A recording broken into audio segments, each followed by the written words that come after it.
When I created the show of Buffy, I had made the movie already. Well, I'd written the movie already, and the movie was designed to sort of twist horror movies and empower this young girl, but that's not the basis for a TV show, because that's just one story. So I spent a lot of time thinking about, well, what would sustain it, and that click of, oh yeah, High School was a horror movie. It was a horror movie of humiliation and isolation and power and cruelty, and to put that into the horror movie genre every week, there would be enough for, let's say, 7 years worth of entertainment where I could actually tell stories that meant something to me about my life and still have with the and the boo and the sex and the fun. Well, yes, I was a pathetic loser in high school, and this school Sunnydale is based largely on my high school experience and the experiences of other writers who work on the show.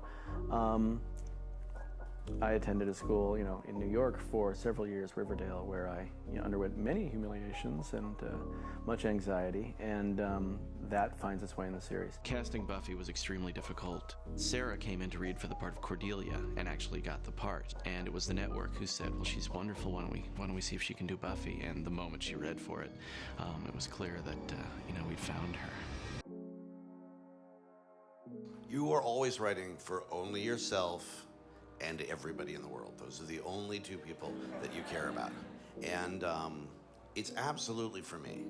But because if you start trying to write towards somebody else, you lose yourself, you lose the integrity, you lose the ability to find the truth of the moment. You have to, it has to come from you. It has to come from what you care about, what makes you cry, what makes you laugh, what makes you get all sexy time, like all of that stuff.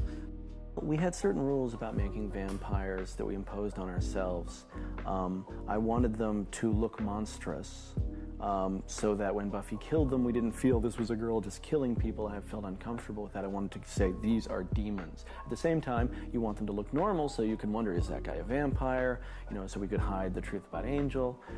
So we, had the idea, and this has been done before, we're not the first to use it, that when they feed or when they get very emotional, their demon faces sort of come out. And as far as the characters of vampires are concerned, it's really dictated by whatever we need. Sometimes we have the froofy European Anne Rice type vampires, and sometimes we have the dusty Western near dark type vampires, and sometimes we just have a bunch of stuntmen. First there is the idea. This is usually something that Joss brings in, and it always begins with the main character, in my case, almost always with Buffy. We spend a lot of time discussing her emotional state, and how we want her to change over the course of the season. Frequently this in itself will suggest a story area. We will find a story in which we explore her mental state metaphorically. Once we have the central theme of the episode, and we understand how the main character will change during it, we begin breaking the story. This is done as a group, with the entire staff participating, except for anyone who is currently out writing the script for the previous week's episode. Breaking the story means organizing it into acts and scenes. After that, the single author of the episode takes over.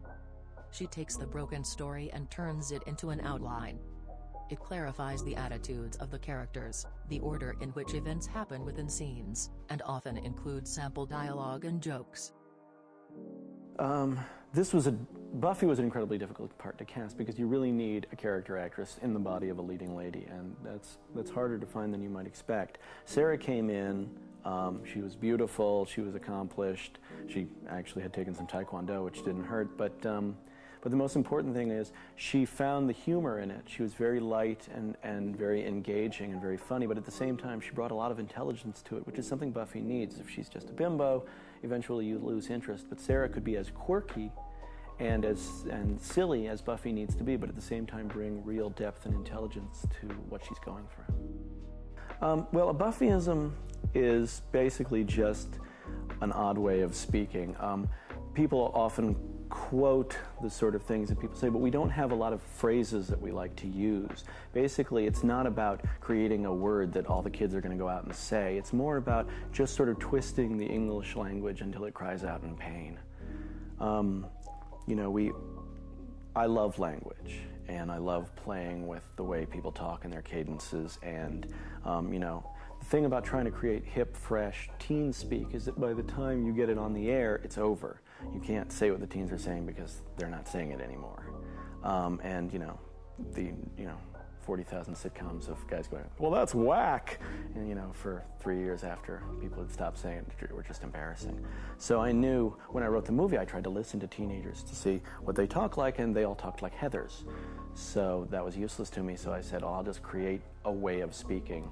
And if it catches on, then it will be what teens are saying.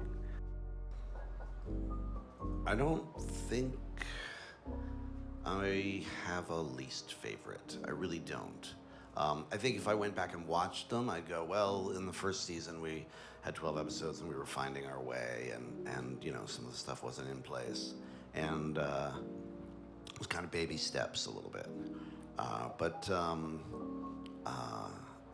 And as for favorite, this would change a lot of times, but I might have to go with season 5. I feel like that mission was accomplished really well. When we finished season 5, the mandate was, next season, we're gonna lighten up. It's gonna be way less dark.